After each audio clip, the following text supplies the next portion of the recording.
If your audience is familiar with Bazi, there's good and bad people everywhere on Earth. I mean, they use these kids to kill people too. I mean, you're gonna take a fucking five-year-old girl and send her back to that shit? The kid doesn't even know that the bicycle tires have explosives in them, and then it's for your fucking paycheck. Well, You babies are getting hung up, caught in razor wire. How the fuck do they sleep at night? I just don't. I don't get it. so I'm pulling like agency level study reports to Congress, and it's scaring the bejesus out of me. It's saying that there's systemic child sexual abuse in every province in Afghanistan. There's even a if your audience is familiar with Bazi, there's a practice dating back thousands of years in that region of dressing, and this is somewhat graphic if there's children listening, but dressing up male children as females, and they dance and they sexually molest these children, and that was happening systemically. And to be honest, I had been trained like, hey, there's child molestation is part of the culture. This is how it is here. It is how it is there, and I'm not saying that's for all of Afghans. I've got one of my best friends is an Afghan, and like I've got so many friends that we've gotten out through the evacuation that It's very common. it is. There's good and bad people everywhere on Earth, but in this particular location, there's some evil people, and one of the things that bothered me is that we were advised by State Department, like, oh, that's not illegal here. Like, it's just, got to deal with it. And for a decade, you have American service members who have put, some of these people in power and having to allow child rape on our installations and saying it's just part of their thing. Like, you can't do anything about it. And like that mentality to me is just the antithesis of what we should be about as Americans, because that's wrong everywhere on the globe. And we came downrange to represent this uniform. And if we're enabling child rape on our bases, that's not a hard call to say, hey, this is wrong. We're going to lose moral high ground. How are we going to have the moral high ground to intervene as a country on good causes if we permit evil when we get there? And so in 2019, after that, however long we've been in Afghanistan, finally, through our influence, we changed the law in Afghanistan and it became illegal. And do you know how many people they prosecuted that year? 3. And in our office, we did the Leahy vetting. So if there was allegations of gross violations of human rights, we would defund that or defund a percentage to that Afghan unit, right? And so we were getting these reports at the operational headquarters of Afghanistan from all over the country about some checkpoint that was killing another checkpoint over who would rape the T-boys that weekend? Like, that's the type of conversations we're having in the office. So when we're talking about foreign girl, baby, right? And then I'm researching these reports talking about that even some of the orphanages traffic children. And then I think Stephanie touched on this earlier. I did nothing dangerous in Afghanistan. The only thing that we did outside the wire was we would go outside of our compound and we would process claims. So if we had a ground movement and they damaged a jingle truck or they ran over some livestock, they would do a message in a bottle and throw it out the window to whoever the property they damaged. They wouldn't stop because you could be a target. And that message would say, go to this gate at RS headquarters at this time and on this day, and you can present a claim against the U.S. government, and we'll reimburse you for the damage. And so we would process those claims. So we'd take our terps, we'd go outside, the checkpoint, and we would interact with local Afghans that had some sort of damage done by U.S. military operations. And so I was very, you can be very familiar with the culture and like, hey, this is a $20,000 cow. And I'm like, I don't think so. And so I had to negotiate down to a reasonable outcome. But one of the interesting things about that is you would interact with the local street children as you go outside the gate. And so the first time you go out, you're buying their little bracelet or whatever trinket they're selling, and you're trying to help them out as much as you can and like be friendly. And so I distinctly remember this one boy. He was exactly my son's age. He was like 7, and like really like a handsome little boy, like kind of like my kid. Different complexion, but just like filthy, dirty, and like in this environment. So this particular kid, he was asking for money, so I gave him like $1, and I watched him go over to his owner and like give him that $1, like the guy who owned the kids for begging. And I realized like there is nothing you can do to help this kid. And so like after that, we would just get them disposable like food or stuff from back home, like give them a lollipop or something, just something they could consume right then and no one could take from them, because if it was anything else, they would take it from them. And they would particularly get kids with like scoliosis or like kids that were more sympathetic to beg Yeah. as we did that stuff. And so that's kind of the context of like evaluating the safety concerns for in a tribal society. I mean, they use these kids to kill people too. I mean, when I was there, they would fill up their bicycle tires with explosives and have them ride up to the gate or ride up to a convoy or ride up to personnel, and then the kid doesn't even know that the bicycle tires have explosives in them, and then they'd blow the kid up just to kill an American. So that's who we're dealing with here. Absolutely. This is who you're in a custody battle with. Absolutely. And then that's I mean, not to mention, there's videos of this stuff during the Afghanistan withdrawal when that fiasco happened. We had mothers who were trying to throw their babies over razor wire. Babies are getting hung up, caught in razor wire, dangling because they didn't make it over the razor wire. You have babies being killed right outside the walls of the airport where U.S. controls it. U.S. didn't do shit about it.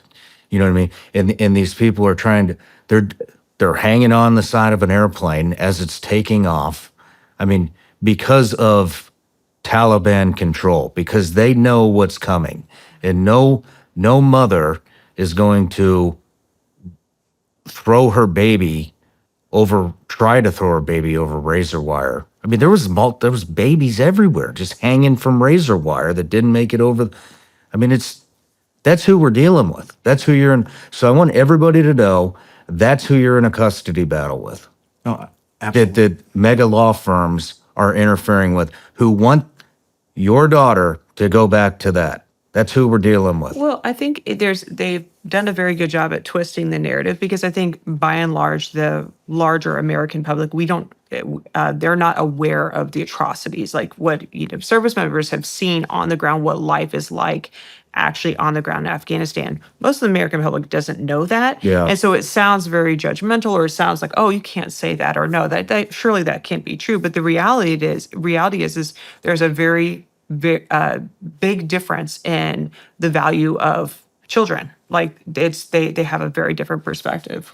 Well, I mean, but they do now, because that shit hit national news. I mean, Tyler Andrew Vargas painted a very good picture of what that looked like during the Afghan withdrawal, and the footage is everywhere. We'll roll it right here. I mean, just so everybody can see what that was like. Well, what I would add though is that the attorneys that we've dealt with, they make it sound like what would you say, like we're almost like we're making it up. Like it's a conspiracy. Well, and I feel bad for them, even the opposing attorneys, because they have no idea the reality of what they're doing. Like for a real little girl, like what's been such a struggle through all of Who this. the fuck fights this shit? Like, who are these attorneys? So Spineless fucks.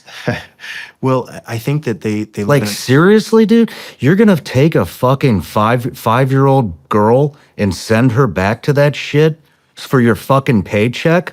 Well, fuck you. I think in their mind that they're gonna keep this. They're gonna get How them do back they justify it to themselves? because I think they think that she's gonna stay here. They think that she's gonna have this nice little picket fence life with these Afghans here, and what they don't realize is these people are proxies, are puppets of the Taliban that have their family in Afghanistan.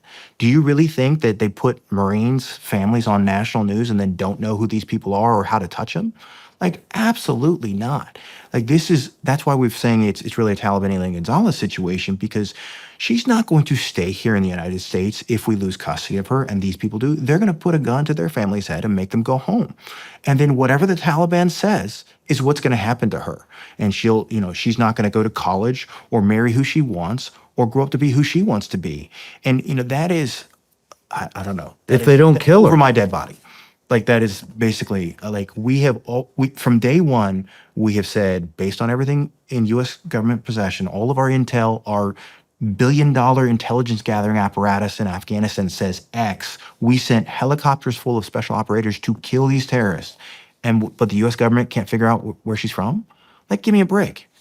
Like, you have this information. We've had it all along. And you've had people like us, just regular Americans at the ground level, saying, look at the information.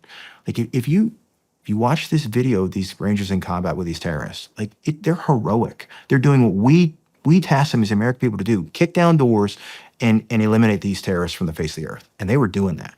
And I cannot express how much appreciation we have for that. Like, you're raised in America, you're patriotic, you care about service members, like, thank you for your service, that type of thing. But when you read what these guys have done, or you hear, like, when it gets out from behind, because there's a lot of non-disclosure agreements, there's a lot of stuff that you don't get to talk about, especially with the special mission units. And when you actually dive into that and you get to see some of these experiences they've had, unbelievable, like, heroic. It's humbling to be able to read some of this stuff and talk to these guys. And so when did you? We got a little sidetracked there. Now I'm angry, but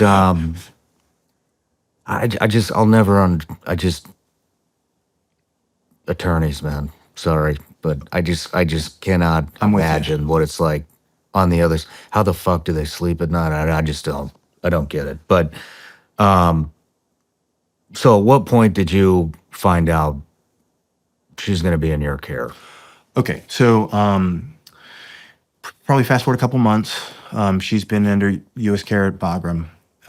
Doctors and nurses love her, obviously, trying to make sure she's safe and recovering and all that. We're trying to get more information for decision makers. And then there was a real problem with classification. So we have some NATO folks who don't have a U.S. secret clearance. And we're working with NGOs and some folks at the embassy that it's not easy to share how much we know. And so at one point I sat through a meeting where they were going to use our general's influence to make the Afghans take her, like, end of story. Like, here, your problem, like, kind of like an operational, like, it's a distraction from operations, Afghan problem. Let's just make them take her. And so that was going to happen. And I was like, I went to my colonel. I was like, sir, I was like, I don't think I can sleep at night if we, like, close our eyes and say that she's not going to get, like, at best case scenario, she's going to die of neglect. Because, you're talking about Kabul, which is like Denver. It's a mile-high city. It's fall, so it's getting to be cold. There's no heat in the orphanages. There's no running water, electricity, and some of the, like, there's a few nice presentation facilities in the capital that they showed all the NGOs to get people to donate to the system. But in reality, in most places, there's nothing. There's very little infrastructure. There's no medical care. And this is a kid with a fractured skull. Like, holy cow. How do we ignore, as Americans, like the big US, us, how do we ignore what's actually going to happen? And I have no problem with killing terrorists. Like, our parents died in combat with our guys. No problem with that. but we're about protecting innocence. No matter where you're watching Shawn Ryan Show from, if you get anything out of this, please like, comment, subscribe, and most importantly, share this everywhere you possibly can. And if you're feeling extra generous, please leave us a review on Apple and Spotify podcasts.